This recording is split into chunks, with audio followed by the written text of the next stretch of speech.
Hello बच्चों, आज परमाणु की संरचना का दूसरा लेक्चर है। आज हम इस लेक्चर में आपको थॉमसन का परमाणु मॉडल और रदरफोर्ड का नाभिकीय मॉडल पढ़ाएंगे। उससे पहले इसमें आप एक दो तीन पॉइंट और ऐड कर लेना। क्या हमारे पास पहला पॉइंट है न्यूट्रॉन। न्यूट्रॉन इसको आप सब बच्चे ध्यान से देखेंगे। इससे पहले लेक्चर में मैंने आपको बता दिया था कि इलेक्ट्रॉन की खोज कैसे हुई और प्रोटॉन की खोज कैसे हुई।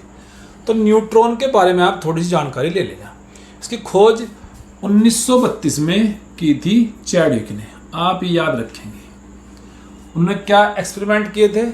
बेरिलियम पर अल्फा कणों की बौछार करके उन्होंने न्यूट्रॉन की खोज की थी।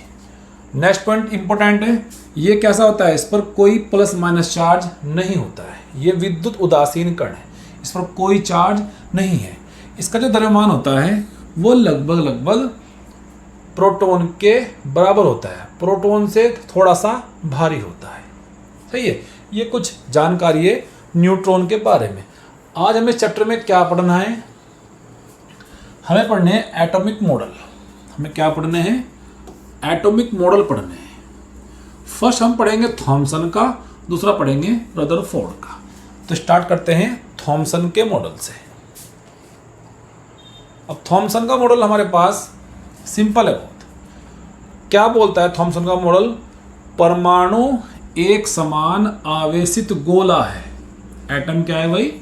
एक समान आवेशित गोला है जिसकी त्रिज्या लगभग 10⁻⁻10 मीटर होती है। नेक्स्ट पॉइंट उन्होंने क्या बताया? जिसमें धनावेश या पॉजिटिव चार्ज समान रूप से वितरित या बटा रहता है और इसमें इलेक्ट्रॉन इस प्रकार स्थित होते हैं कि परमाणु में विद्युत उदासीनता बनी रहे। इसका सिंपल ये मतलब हो जाएगा कि किसी भी एटम के अंदर प्लस चार्ज जितना होगा उतना ही माइनस चार्ज होगा। प्लस माइनस चार्ज क्या करेंगे? विद्युत उदासीनता को बनाए रखेंगे। नेक्स्ट पॉइंट क्या था इसके अंदर? इसमें परमाणु के धनावेश को तरबूज अथवा पुडिंग के समान माना गया है जिसमें इलेक्ट्रॉन बीज की तरह धसे रहते हैं। मतलब थॉमसन का जो मॉडल है उसको हम तरबूज मॉडल या प्लम पुडिंग मॉडल बोलते हैं। अब जैसे आप सब बच्चे जानते हैं, तरबूज के अंदर जो रेड कलर का एरिया होता है उसको मानते हैं कि ये धनावेश है, और जो इसके अंदर बीज होते हैं उनको मानते हैं ये इलेक्ट्रॉन है। और दोनों पर चार्ज क्या होता है? बराबर होता है, जिससे क्या होती है? विद्युत उदासीनता बनी होती है। ये थॉमसन का परमाणु मॉडल था। इसका आप एक डायग्राम और देख सकते हैं हमारे पास, ये वाला। ठीक है भाई, इसने वो क्या बताया हमारे पास कि जो रेड कलर का एरिया आपके पास ये पॉजिटिव वाला है, ये आपके पास पॉजिटिव एरिया है, ये पॉजिटिव चार्ज हमारे पास, और जो इसके अंदर ये इलेक्ट्रॉन है जो सीड है ये माइनस वाले हैं, ये माइनस वाले हैं। तो हमारे पास ये थॉमसन का परमाणु मॉडल था। मतलब थॉमसन ने देखो सबसे पहले तो मॉडल दिया था डाल्टन ने, उसके बाद वो एक्सप्लेन नहीं कर पाया था कुछ बातों को, फिर हमारे पास आ गया थॉमसन जी। अब इन्होंने कुछ स्टार्ट किया थॉमसन ने, अब इनका मॉडल भी फेल हो गया था। इसके बाद फेमस मॉडल आता है रदरफोर्ड का। इम्पोर्टेंट है, आराम से सब बच्चे समझना, ज़्यादा हार्ड नहीं है।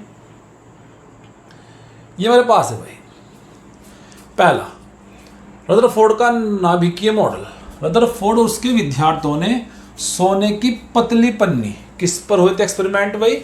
सोने की पतली पन्नी पर एक्सपेरिमेंट करे। थिन गोल्ड फॉयल पर अल्फा कणों की बौछार, किसके कणों की बौछार की थी भाई? अल्फा कणों की बौछार करके ये मॉडल दिया। अब आपको नहीं पता है तो आपको बताता चलूं कि अल्फा कण क्या होता है? हीलियम का नाभिक होता है। क्या होता है? हीलियम का नाभिक। अब जब नाभिक आपके पास है, अल्फा कण को आप ऐसे भी लिख सकते हैं, हीलियम पर 2 पॉजिटिव चार्ज। सिंपल मतलब इसका ये हो जाएगा कि अल्फा कण पर केवल पॉजिटिव चार्ज है, निगेटिव चार्ज नहीं है। अब इससे पहले आप एक डायग्राम अपने दिमाग में फिट कर लो। हालांकि डायग्राम आगे भी आ जाएगा, लेकिन फिर भी आप एक डायग्राम यहाँ पर आराम से आप फिट कर लो। हमने यहाँ पर एक एटम आपके सामने बना दिया है, ठीक है भाई, वैसे रदरफोर्ड का ही है।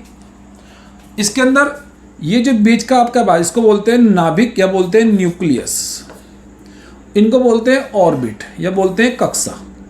इन कक्षाओं में इलेक्ट्रॉन चक्कर लगाते हैं। तो जो अल्फा कण है वो क्या है, हीलियम का नाभिक है, मतलब अल्फा कण में कोई भी इलेक्ट्रॉन नहीं होता है। ओके, अब इन्होंने कैसे अपना सेटअप बिठाया था, जरा आप उसको सब बच्चे ध्यान से देखना। ये इनका सेटअप था भाई, ठीक है। ये अल्फा कणों का स्रोत है जहां से अल्फा कण निकले हैं। ये लेड प्लेट है जो इसके एकदम स्ट्रेट लेके जाएगी, और ये यहाँ पर क्या है, सोने की पतली पन्नी है, और ये साइड में लगा है जिंक सल्फाइड का पर्दा, जिस पर क्या है, जिस पर जैसे ही कोई अल्फा कण टकराएगा तो वहां पर चमक पैदा हो जाएगी। जैसे हमारे पास यहाँ पर ये चमक पैदा हो रही है, यहाँ पर चमक पैदा हो रही है, इधर हमारे पास चमक पैदा हो रही है, ठीक है भाई। तो उन्होंने हमारे पास उसका ये मॉडल था, यहाँ से अल्फा कण निकलेंगे, इससे गुजरेंगे, और इससे पास होकर जहां जहां भी वो टकरा रहे हैं वहीं पर क्या होगी, स्फुरदीप्ति या चमक पैदा होती है।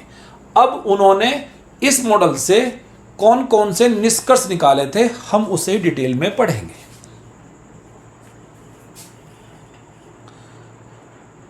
हमारे पास देखो, मैं यहाँ पर ये करता हूँ आपके सामने कि जो उसने एक्सपेरिमेंट किए और जो रिजल्ट निकाले हैं, बाद में इसका हम आपको बता देंगे इसने कौन कौन से अपने नियम दिए थे। क्या देखता है रदरफोर्ड कि अधिकांश अल्फा कण सोने की पन्नी से बिना विक्षेपित या डाइवर्ट हुए बाहर निकल गए, सीधे निकल गए। इससे पता चलता है कि परमाणु का अधिकांश भाग खाली है। अब आप मुझे बताना कि थॉमसन के मॉडल से अलग कैसे हो जाएगा। नहीं पता आपको बता दूं मैं, यदि प्लस प्लस चार्ज होता है तो इनमें आपस में होता है रिपल्सन। क्या होता है इनमें आपस में होता है प्रतिकर्षण।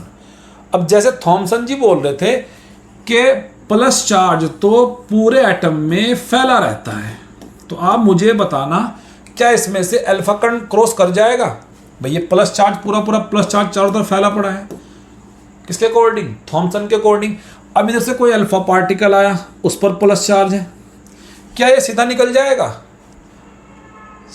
इनमें दोनों रिपल्सन होगा, प्रतिकर्षण होगा, तो सीधा तो इसको नहीं निकलना चाहिए था। तो पहला ही पॉइंट यहाँ पर थॉमसन का गलत हो गया था, ठीक है भाई। अब आगे वो क्या देखता है, कुछ ही अल्फा कण अपने मार्ग से विक्षेपित हुए, कुछ ही अल्फा कण अपने मार्ग से विक्षेपित हुए, जो अब सीधे जा रहे थे वो अपने रास्ते से हट गए। अभी मैं आपको दूसरे डायग्राम में दिखा दूंगा, ये इंपॉर्टेंट है भाई।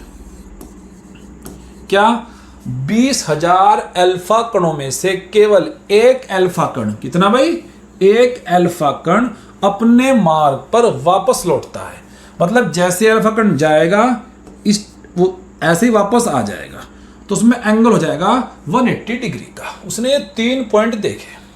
उसके बाद इसको आप ऐसे भी देख सकते हैं, ये मेरे पास है भाई, ठीक है।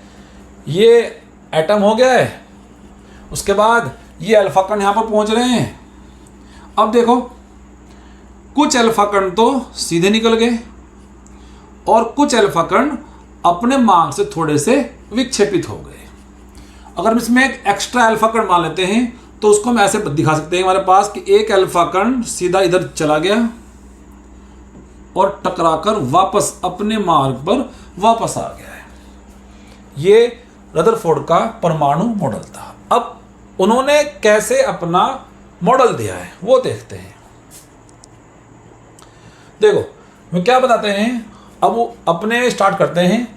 क्या बताया उन्होंने, परमाणु की त्रिज्या लगभग, अब उन्होंने अपने सारी गुणा भाग करके ये बताया, परमाणु की त्रिज्या लगभग 10⁻⁻10 मीटर होती है, जबकि नाभिक की त्रिज्या लगभग 10⁻⁻15 मीटर होती है। नाभिक क्या है, नाभिक अभी आपको बताएंगे नाभिक क्या है। अब उन्हें इसका एक एग्जांपल समझाया है, यदि नाभिक को क्रिकेट की गेंद जितना माना जाए तो परमाणु की त्रिज्या लगभग 5 किलोमीटर होगी। अब आप सोचो कि नाभिक की एटम के अंदर क्या पोजीशन होगी। यदि नाभिक को क्रिकेट की गेंद जितना माना जाए तो परमाणु की त्रिज्या लगभग 5 किलोमीटर होगी। अब आप सोच लो, अब उसके हमारे पास जो मॉडल थे ये वाले थे भाई, रदरफोर्ड का परमाणु नाभिकीय मॉडल, जो उसने अपना मॉडल दिया था। क्या बताया उन्होंने? परमाणु का समस्त धनावेश एक अति अल्प क्षेत्र में स्थित होता है, जिसे उन्होंने न्यूक्लियस, जिसे नाभिक या न्यूक्लियस कहते हैं। अब आपके समझ में एक बात आ जाएगी। देखो, यदि प्लस प्लस चार्ज होता है, ये प्लस चार्ज, ये प्लस चार्ज, इनमें होता है रिपल्सन, इसमें क्या होता है? इनमें होता है प्रतिकर्षण। तो जो अल्फा कण गए थे और जो अल्फा कण हमारे पास, मान लो यहाँ पर ये नाभिक प्रेजेंट है, यहाँ पर प्लस चार्ज है, एक अल्फा कण इसके पास गया, इधर वापस आ गया सीधे। क्यों वापस आ गया है? इनमें हुआ है रिपल्सन। कुछ अल्फा कण इसके पास थे तो उनमें भी हो गया रिपल्सन, में कुछ ऐसे डाइवर्ट होंगे हमारे पास, ऐसे डाइवर्ट हो गए हैं जो इसके पास से गुजरेंगे। क्यों सर? प्लस प्लस चार्ज में रिपल्सन होता है।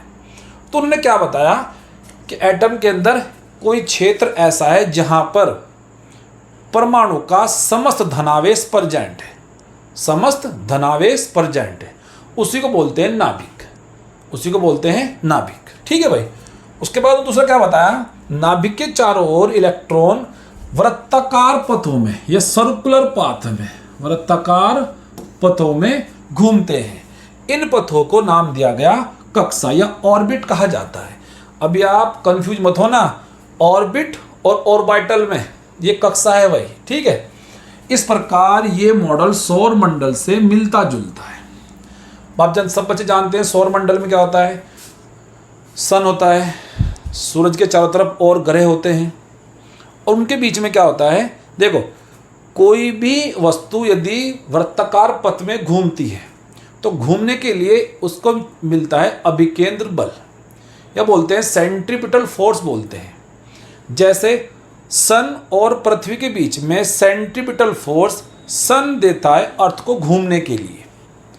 अब यहाँ पर यही कंडीशन यहाँ पर उन्होंने अप्लाई की थी कि इस प्रकार ये मॉडल सौर मंडल से मिलता जुलता है।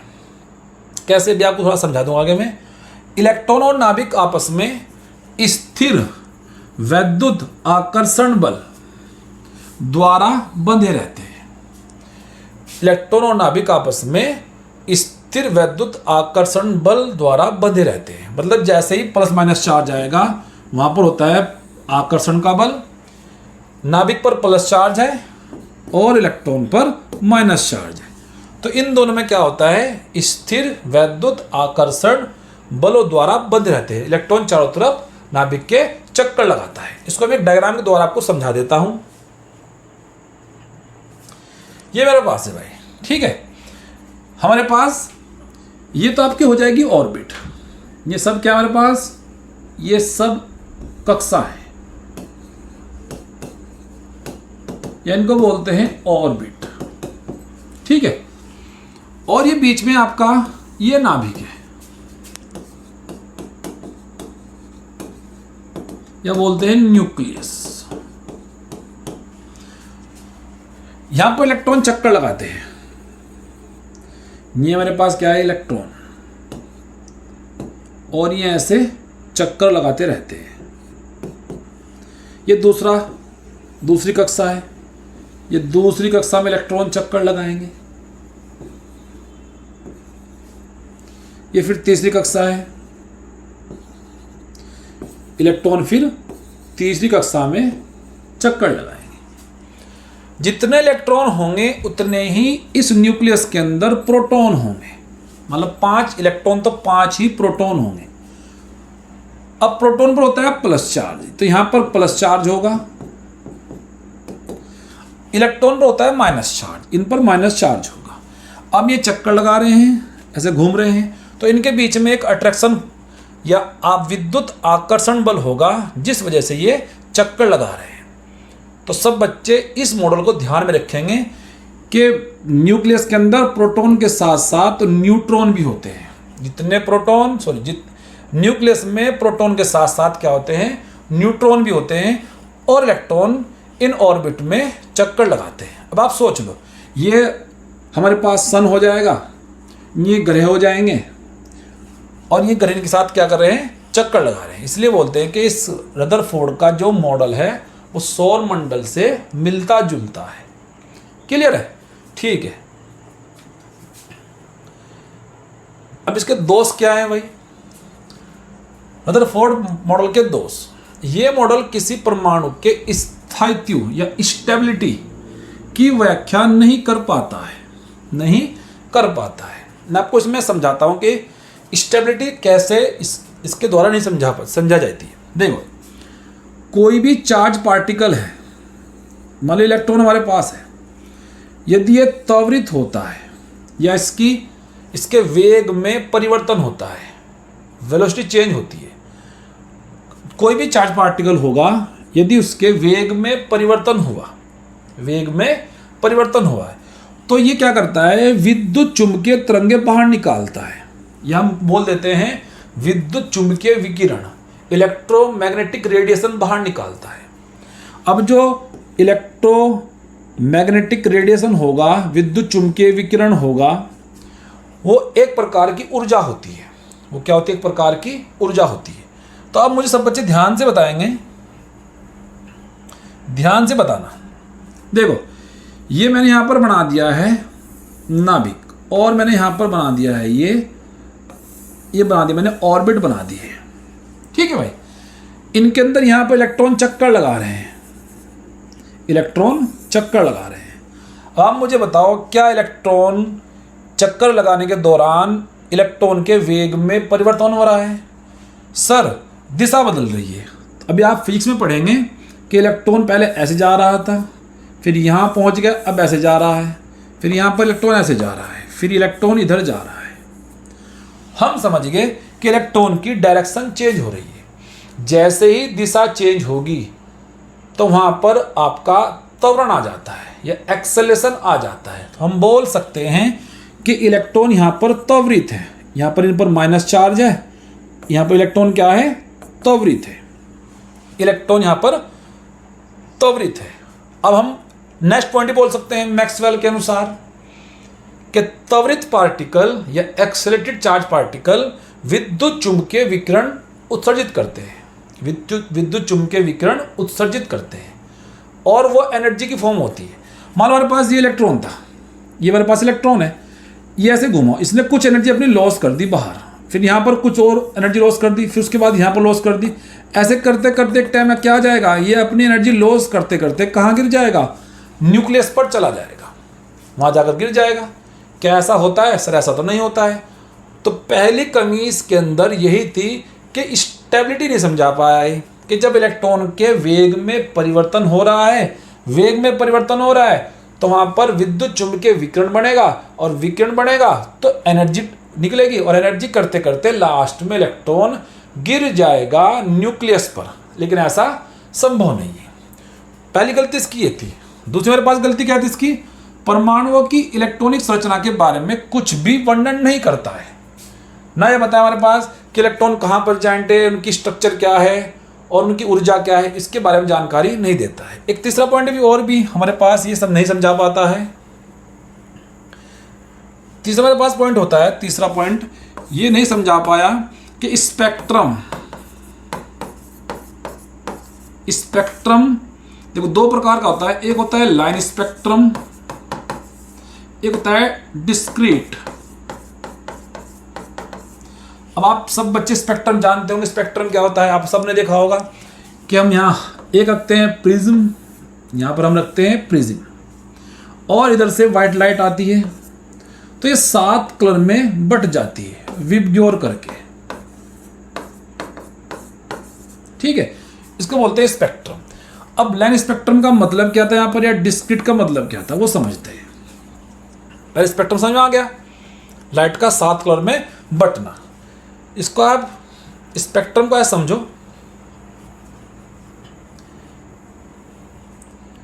कि हमने एक ट्यूब के अंदर, ये हमने टेस्ट ट्यूब ले ली एक, इसके अंदर हमने H या कोई सी भी गैस फिल कर दी, और इधर से हमने व्हाइट लाइट ट्रांसफर की। मेरे पास क्या है? श्वेत प्रकाश। ये श्वेत प्रकाश है। तो जब हमने इसका स्पेक्ट्रम बनाया तो हम क्या देखते हैं कि हमारे पास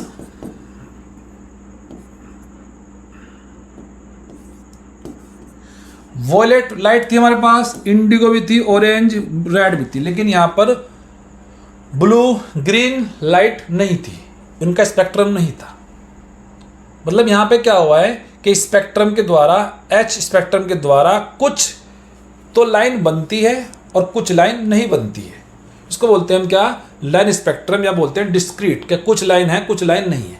मतलब एच के केस में हमारे पास यहाँ पर वॉयलेट इंडिगो ब्लू ग्रीन दोनों नहीं है, दोनों रेड नहीं है। अपने यहाँ पर सोडियम ले लिया। अब हम क्या देखते हैं सोडियम में कि सोडियम इस बार वॉयलेट नहीं है, इंडिगो नहीं है, लेकिन कुछ लाइन का स्पेक्ट्रम बहुत ज़्यादा है। मतलब यहाँ पर येलो कलर का स्पेक्ट्रम बहुत ज़्यादा है, किस केस में, सोडियम के केस में। तो वो ये भी नहीं समझा पाया कि ये स्पेक्ट्रम कैसे बन रहा है, ये स्पेक्ट्रम कैसे बन रहा है। अब इन सभी को समझाएगा परमाणु का जो नेक्स्ट मॉडल होगा, वो हमारे पास होता है नील्स बोर का मॉडल। वो अगले लेक्चर में आपको पढ़ाएंगे।